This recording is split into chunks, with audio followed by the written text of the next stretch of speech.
വളരെ പ്രധാനപ്പെട്ട ഒരു വീഡിയോയുമായിട്ടാണ് നിങ്ങളുടെ മുമ്പിലെത്തുന്നത്. ഓണക്കാലമാണ്, ആർക്കും സമയമുണ്ടാവില്ല എന്നെനിക്കറിയാം. പക്ഷേ ഈ വീഡിയോ പരമാവധി 5 മിനിറ്റ് കൊണ്ട് തീർത്തുകൊള്ളാം. സാധാരണ ഫോർവേഡ് പോലെ ഇതും ഒരു ഗ്രൂപ്പിൽ ഫോർവേഡ് ചെയ്യാതെ 5 മിനിറ്റ് ഒന്ന് കേൾക്കാൻ പറ്റുമെങ്കിൽ ഏതാണ്ട് 50,000 വേക്കൻസിയെ പറ്റിയാണ് ഇന്ന് ചർച്ച ചെയ്യാൻ പോകുന്നത്. 50,000 വേക്കൻസി എന്നതിലുപരി 10ാം ക്ലാസ് പാസ്സായവർക്കും 12ാം ക്ലാസ് പാസ്സായവർക്കും ഗ്രാജുവേഷൻ കഴിഞ്ഞവർക്കുമുള്ള തൊഴിൽ സാധ്യതകളാണ് പറയുന്നത്. ഒന്നാമത് പറയുന്നത് സ്റ്റാഫ് സെലക്ഷൻ കമ്മീഷൻ നടത്തുന്ന കേന്ദ്ര പോലീസ് സേനയിലേക്കുള്ള വേക്കൻസിയാണ്. സ്റ്റാഫ് സെലക്ഷൻ കമ്മീഷനാണ് ഇത് നടത്തുന്നത്. നമ്മുടെ border security force, CRPF, CISF, Seema സുരക്ഷാ ബൽ എന്ന് തുടങ്ങിയ കേന്ദ്ര പോലീസ് സേനയിലേക്കുള്ള വിവിധ സേനകളിലേക്കുള്ള വേക്കൻസികളാണ്. ആകെയുള്ള വേക്കൻസി ഉണ്ടല്ലോ 39,000 കവിയും, മോർ ദാൻ 39,000 വേക്കൻസീസ്. ഇന്ത്യയിൽ മിക്കവാറും എല്ലാ പ്രദേശങ്ങളിലും പല പ്രദേശങ്ങളായി പോസ്റ്റിംഗ് ലഭിക്കുന്നു. ഇതിന്റെ പ്രായം എന്ന് പറയുന്നത് 18 വയസ്സിനും 23 വയസ്സിനും മധ്യയാണ്. 10ാം ക്ലാസ് പാസ്സായവർക്ക് അപേക്ഷിക്കാവുന്നതാണ്. ഇതിന്റെ ശമ്പളം കുറഞ്ഞത് 30,000 രൂപയെങ്കിലും ആകും. ഒന്ന് ആലോചിച്ച് നോക്കിയേ, 10ാം ക്ലാസ് പാസ്സായ ഒരു കുഞ്ഞുങ്ങൾക്ക് കേന്ദ്ര പോലീസ് സേനയിൽ ജോലി ചെയ്യാൻ ഒക്കുന്നതോടൊപ്പം പ്രതിമാസം 30,000 രൂപയിലധികം ശമ്പളം ലഭിക്കുക എന്ന് പറയുന്നത് ഇന്ന് നമ്മുടെ രാജ്യത്തെ സംബന്ധിച്ചിടത്തോളം നല്ല ഒരു സാലറി ലെവലാണെന്നാണ് ഞാൻ മനസ്സിലാക്കുന്നത്. എക്സാം നടക്കുന്നത് കമ്പ്യൂട്ടർ ബേസ്ഡ് ടെസ്റ്റ് ആണ്. അപ്പോൾ ഒബ്ജക്റ്റീവ് ടൈപ്പ് ആയിരിക്കും. ഇതിനകത്ത് വരുന്നത് എലിമെന്ററി ക്വസ്റ്റ്യൻസ് ആണ് സാധാരണ വരുന്നത്. ഇംഗ്ലീഷ് ഉണ്ടാവും, ജനറൽ അവയർനെസ് ഉണ്ടാകും, റീസണിങ്ങിന്റെ ക്വസ്റ്റ്യൻസ് ഉണ്ടാവും, ഒപ്പം മാത്തമാറ്റിക്സിന്റെ ക്വസ്റ്റ്യൻ. പക്ഷേ ഇതൊക്കെ വളരെ 10ാം ക്ലാസ്സോ നിങ്ങൾ 8, 9, 10ാം ക്ലാസ്സിൽ പഠിച്ച കാര്യങ്ങൾ മാത്രമേ ഇതിനകത്ത് ചോദിക്കാറുള്ളൂ. ഇതിനോട് കൂടെ പോലീസ് സേനയിലായതുകൊണ്ട് ഫിസിക്കൽ എഫിഷ്യൻസി ടെസ്റ്റും എലിജിബിലിറ്റി ടെസ്റ്റും ഒക്കെ ഉണ്ടാവും. പക്ഷേ എന്തായിരുന്നാലും നമ്മുടെ കുഞ്ഞുങ്ങൾക്ക് പോലീസ് സേനയിൽ പ്രവേശിക്കാനുള്ള അവസരം ഇവിടെ പെൺകുട്ടികൾക്കും പ്രവേശനം ലഭിക്കുന്നു എന്നുള്ളതാണ് വലിയൊരു പ്രത്യേകത. അപ്പോൾ പോലീസ് സേനയിൽ ഏതാണ്ട് 39,000 വേക്കൻസി ഉണ്ട്. ഇനിയും പറയുന്നത് ഇന്ത്യൻ റെയിൽവേയിലേക്കാണ്. റെയിൽവേ റിക്രൂട്ട്മെന്റ് ബോർഡ് നടത്തുന്ന എക്സാമിനേഷന്റെ ഗ്രാജുവേറ്റ്സിനും അണ്ടർ ഗ്രാജുവേറ്റ്സിനും ഓപ്പർച്യൂണിറ്റി ഉണ്ട്. അത് 12ാം ക്ലാസ് പാസ്സായവർക്കും ഗ്രാജുവേഷൻ കഴിഞ്ഞവർക്കുമുള്ളതാണ്. ഗ്രാജുവേഷൻ കഴിഞ്ഞവരുടെ ആപ്ലിക്കേഷന്റെ ഓൺലൈൻ ആപ്ലിക്കേഷൻ തുടങ്ങിക്കഴിഞ്ഞു. അടുത്ത മാസം 14ാം തീയതി വരെ ഓപ്പൺ ആണ്. അപ്പോൾ ഈ മാസം തന്നെ എക്സാമിനേഷൻ എലിജിബിൾ ആകുന്നവരും അപ്ലൈ ചെയ്യാൻ സാധ്യതയുള്ളവരും അപ്ലൈ ചെയ്യണം. പ്രായം 18 വയസ്സിനും 36 വയസ്സിനും മധ്യയാണ്. ഈ 36 വയസ്സ് എന്ന് പറയുന്നത് കേന്ദ്ര ജോലിയെ സംബന്ധിച്ചിടത്തോളം വളരെ റിലാക്സ് ചെയ്ത ഏജാണ്. കോവിഡ് കാലഘട്ടത്തിൽ റിക്രൂട്ട്മെന്റ് നടക്കാതിരുന്നത് കൊണ്ട് ഓപ്പർച്യൂണിറ്റി നഷ്ടപ്പെട്ട കുട്ടികളെ കവർ ചെയ്യുന്നതിന് വേണ്ടിയാണ് ഈ വർഷം 3 വർഷത്തെ റിലാക്സേഷൻ കൊടുത്തിരിക്കുന്നത്.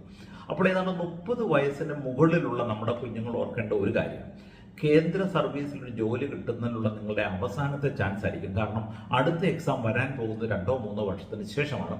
അപ്പോഴേക്കും നിങ്ങളുടെ ഏജ് ഓവർ ആകും, റിലാക്സേഷൻ ഉണ്ടാവില്ല. ഇതിന്റെ പേ സ്ട്രക്ചർ എന്ന് പറഞ്ഞാൽ ഏതാണ്ട് 40 വിവിധ തസ്തികളുള്ളത് കൊണ്ട് തന്നെ 45,000 മുതൽ 70,000 വരെ ഇന്നത്തെ ലെവലിലുള്ള പേ സ്ട്രക്ചർ ഉണ്ട്. അടുത്ത 2 വർഷം കഴിയുമ്പോൾ പുതിയ പേ കമ്മീഷൻ വരും, പേ വീണ്ടും കൂടും. അപ്പോൾ അതുകൊണ്ട് നമ്മുടെ ഒരു ഗ്രാജുവേറ്റ് ലെവലിലുള്ള കുട്ടികൾക്ക് എന്തായിരുന്നാലും ഓൺ ആവറേജ് 50,000 മുകളിലുള്ള സാലറി പ്രതീക്ഷിക്കാവുന്നതേ ഉള്ളൂ. രണ്ടാമത്തത് അണ്ടർ ഗ്രാജുവേറ്റ്സ് ആണ്. ഗ്രാജുവേറ്റ്സിന് ഏതാണ്ട് 8,000 വരെ വേക്കൻസി ഉണ്ട്. അണ്ടർ ഗ്രാജുവേറ്റ്സിന്റെ ഏജ് 18 വയസ്സ് മുതൽ 33 വയസ്സ് വരെയാണ്. ഇവരുടെ ശമ്പളം ഏതാണ്ട് 35,000 അധികം വരും. ഇതിന്റെ വേക്കൻസി ഏതാണ്ട് 3,500 വരും. അപ്പോൾ ഞാൻ പോലീസ് സേനയിലേക്ക് പറഞ്ഞ 39,000, ഈ ഗ്രാജുവേറ്റ്സിന് പറഞ്ഞ 8,000+, അണ്ടർ ഗ്രാജുവേറ്റ്സിന് പറഞ്ഞ 3,500+ കൂടെ കൂടുമ്പോൾ ഏതാണ്ട് ഇപ്പോൾ ഈ വീഡിയോയിൽ പറയുന്ന വേക്കൻസികളുടെ ആകെ എണ്ണം 50,000 കവിയുന്നു. ഒപ്പം എല്ലാ ഏജ് ഗ്രൂപ്പുള്ളവർക്കും 36 വയസ്സ് വരെ പ്രായമുള്ളവർക്ക് അപ്ലൈ ചെയ്യാം. അതിനോടൊപ്പം 10, 12 ഗ്രാജുവേറ്റ് ലെവൽ വിദ്യാഭ്യാസ യോഗ്യതയുള്ളവർക്കും അപ്ലൈ ചെയ്യാവുന്നതാണ്. റെയിൽവേ റിക്രൂട്ട്മെന്റ് ബോർഡ് നടത്തുന്നത് കമ്പ്യൂട്ടർ ബേസ്ഡ് ടെസ്റ്റ് ആണ്. ഇത് 2 ടയർ എക്സാമിനേഷൻ ആണ്. ആദ്യം ഒരു ക്ലിയറിംഗ് ടെസ്റ്റ് പോലെ ഒരു എലിമിനേഷൻ റൗണ്ട് പോലെ നടത്തുമെന്ന് വിചാരിച്ചാൽ മതി. രണ്ടാമത്തതാണ് കുറച്ചുകൂടെ റാങ്ക് ലെവൽ നോക്കുന്നത്. പക്ഷേ ഈ രണ്ട് ലെവലിലും എക്സാം നടത്തുന്നത് ഒരേ സിലബസാണ്. ഇതിന്റെ സിലബസ് എന്ന് പറയുന്നത് ജനറൽ അവയർനെസ്സിൽ നിന്ന് ക്വസ്റ്റ്യൻ ഉണ്ടാവും, റീസണിങ്ങിൽ നിന്ന് ക്വസ്റ്റ്യൻ ഉണ്ടാവും, മാത്തമാറ്റിക്സിൽ നിന്ന് ക്വസ്റ്റ്യൻ ഉണ്ടാവും. ഇതിന്റെ പ്രത്യേകത ഇംഗ്ലീഷിൽ ക്വസ്റ്റ്യൻ ഉണ്ടാവില്ല. അപ്പൊ ചില കുട്ടികളെങ്കിലും ഇംഗ്ലീഷ് ഒരു കടമ്പയാണ് എന്ന് തോന്നുന്നെങ്കിൽ അവരെ സംബന്ധിച്ചിടത്തോളം ആ ക്വസ്റ്റ്യൻ ഉണ്ടാവില്ല എന്ന് നിങ്ങൾ ഓർത്തുകൊള്ളുക. രണ്ട് പ്രാവശ്യത്തെയും സിലബസ് ഒരേപോലെ ആയതുകൊണ്ട് നിങ്ങൾക്ക് ഒറ്റ പോയിൽ നിന്ന് പഠിച്ചാൽ മാത്രം മതി. വീണ്ടും റിപ്പീറ്റ് ചെയ്ത് പഠിക്കുന്നു, റിവൈസ് ചെയ്ത് പഠിക്കുന്നു എന്ന് മാത്രമേ ഉള്ളൂ. ഇനിയും ഞാനിത് ഇതിന്റെ കൂടുതൽ ആപ്ലിക്കേഷൻ മെത്തേഡുകൾ ഒന്നും തന്നെ പറയുന്നില്ല. വെബ്സൈറ്റ് എല്ലാം ലഭ്യമാണ്. എക്സാമിനേഷൻ എഴുതേണ്ട രീതിയെ പറ്റിയോ ആപ്ലിക്കേഷൻ പറയുന്ന രീതിയെ പറ്റിയോ നിങ്ങൾക്ക് ആർക്കെങ്കിലും സംശയമുണ്ടെങ്കിൽ ആ കമന്റ് ബോക്സിൽ ഇടുക. അതിന് റിപ്ലൈ തരുന്നതായിരിക്കും. ഒരുപക്ഷെ പേഴ്സണലി നിങ്ങൾക്ക് സംസാരിക്കണമെന്നാണ് ആഗ്രഹമെങ്കിൽ നിങ്ങളുടെ ടെലിഫോൺ നമ്പർ കമന്റ് ബോക്സിൽ ഇട്ടുകൊള്ളുക. നേരിട്ട് അങ്ങോട്ട് വിളിക്കുന്നതായിരിക്കും. അതായിരിക്കും എപ്പോഴും സൗകര്യപ്രദം. ഗവൺമെന്റ് ജോബിന്റെ 1-2 പ്രാധാന്യം കൂടെ പറഞ്ഞിട്ട് ഈ വീഡിയോ അവസാനിപ്പിച്ചുകൊള്ളാം. ഒന്നാമത്തേത്, ഈ വിവിധ പ്രദേശങ്ങളിലാണ് നിങ്ങൾക്ക് ജോലി ലഭിക്കുന്നത് കൊണ്ട് തന്നെ 2 വർഷത്തിലൊരിക്കൽ നിങ്ങൾക്ക് വീട്ടിൽ വരുന്നതിനുള്ള യാത്രാ ബത്ത ഗവൺമെന്റ് തരുന്നതാണ്. ബാച്ചിലേഴ്സ് ആണെങ്കിൽ എല്ലാ വർഷവും വരാം. അതിനേക്കാൾ ഉപരി 4 വർഷത്തിലൊരിക്കൽ ഇന്ത്യയിൽ എവിടെയെങ്കിലും യാത്ര ചെയ്യാനുള്ള ഒരു സൗകര്യവും ഗവൺമെന്റ് തരാറുണ്ട്. റെയിൽവേയിലാണെങ്കിൽ അവർക്ക് അഡീഷണൽ റെയിൽവേ പാസും കിട്ടും. അതിനേക്കാൾ ഉപരി നമ്മൾ ശ്രദ്ധിക്കാത്ത വേറൊരു കാര്യം എന്തെന്നറിയാമോ? ചിൽഡ്രൻ എഡ്യൂക്കേഷൻ അലവൻസ് എന്ന് പറഞ്ഞ ഒരു സ്കീമുണ്ട്. അതായത് നമ്മുടെ അടുത്ത തലമുറയ്ക്ക് കുഞ്ഞുങ്ങൾ പഠിച്ചു വരുമ്പോൾ 1-ാം ക്ലാസ് തൊട്ട് 12-ാം ക്ലാസ് വരെ പഠിക്കുന്ന കുഞ്ഞുങ്ങളുടെ ഫീസ് കൊടുക്കുന്നതിലേക്ക് ഒരു വർഷം 33,000 രൂപയാണ് ഗവൺമെന്റ് നിങ്ങൾക്ക് ടാക്സ് ഒന്നുമില്ലാതെ റീഇംബേഴ്സ്മെന്റ് എടുത്ത് തരുന്നത്. നോക്കുക, ഇത് പലതും നമ്മൾക്ക് അറിയാത്ത പോകുന്ന സൗകര്യങ്ങളാണ്.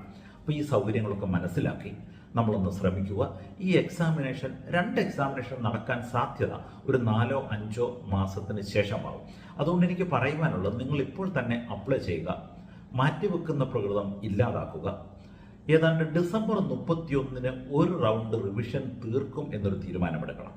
എനിക്ക് ചെറിയൊരു അഡ്വൈസ് പറയാനുള്ളത്, ആദ്യമായി എക്സാമിനേഷൻ കൊടുക്കുന്നവരാണെങ്കിൽ തീർച്ചയായും എവിടെയെങ്കിലും ഓഫ്ലൈൻ ക്ലാസ്സിൽ പോകുന്നത് നല്ലതായിരിക്കും. അത് ആരെയും പ്രൊമോട്ട് ചെയ്യുന്നതല്ല, നേരെ മറിച്ച് ഓഫ്ലൈൻ ക്ലാസ്സിൽ പോകുമ്പോൾ നിങ്ങൾക്ക് ചുറ്റുപാടും കുറേ പരിചയക്കാരെ വരും, കുറേ ഇതേപോലുള്ള കുട്ടികളെ മനസ്സിലാകും. അപ്പോൾ അവരുടെ പ്രിപ്പറേഷനുമായിട്ട് നിങ്ങൾക്ക് വല്ലപ്പോഴും ഒക്കെ ചർച്ച ചെയ്യാം. അവർ കുറച്ച് മുന്നോട്ട് പോകുന്നെങ്കിൽ നിങ്ങളൊരു കോമ്പറ്റേറ്റീവ് സ്പിരിറ്റ് ഉണ്ടാകും. അതായിരിക്കും കുറച്ച് നല്ലത്. അല്ലാത്തവർ ഓൺലൈനിൽ ശ്രമിക്കുക. പക്ഷേ നമ്മുടെ വീട്ടിൽ നിന്നിരുന്ന് ഫുൾ ടൈം പഠിക്കുമ്പോൾ അത്രയും സമയം നിങ്ങൾക്ക് ലഭിക്കുമോ എന്ന സംശയം എനിക്കുണ്ട്.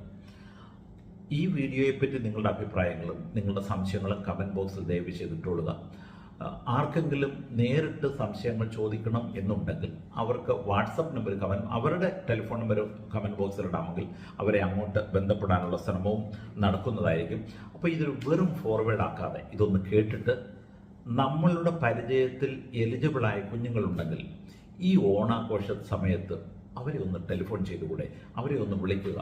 ഓണം ആശംസിക്കുന്നതോടൊപ്പം ഈ ഒരു വാർത്ത അവർക്ക് കൊടുക്കുക. ഒരുപക്ഷെ അവർ സീരിയസ് ആയി ഇതിനെ കൈക്കൊള്ളുന്നുണ്ടെങ്കിൽ അടുത്ത വർഷത്തെ ഓണം ആഘോഷിക്കുമ്പോൾ അവർ ഒരു സർക്കാർ ഉദ്യോഗസ്ഥനായി ഓണം ആഘോഷിക്കും. അങ്ങനെയെങ്കിൽ അവരുടെ കുടുംബത്തിന് മാത്രമല്ല സന്തോഷം, അവർക്ക് വഴികാട്ടിയായ നിങ്ങൾക്കും ഒരു സന്തോഷമുണ്ടാവും. അതുകൊണ്ട് തീർച്ചയായും ഇത് കേൾക്കുക. കേൾക്കുന്നവർ ഇത് വേണ്ടവരിലേക്ക് ഒരു ടെലിഫോണിൽ കൂടെ എത്തിക്കാനുള്ള ശ്രമം നടക്കുക. സാധാരണ ഫോർവേഡുകൾ ഓണത്തിൽ മുങ്ങിപ്പോകും എന്നുള്ളത് കൊണ്ടാണ്. അപ്പോൾ എല്ലാവിധമായ ഓണാശംസകളോടുകൂടി, വിജയാശംസകളോടുകൂടി വീണ്ടും അടുത്ത ആഴ്ച കാണുന്നതുവരെ ബൈ ബൈ.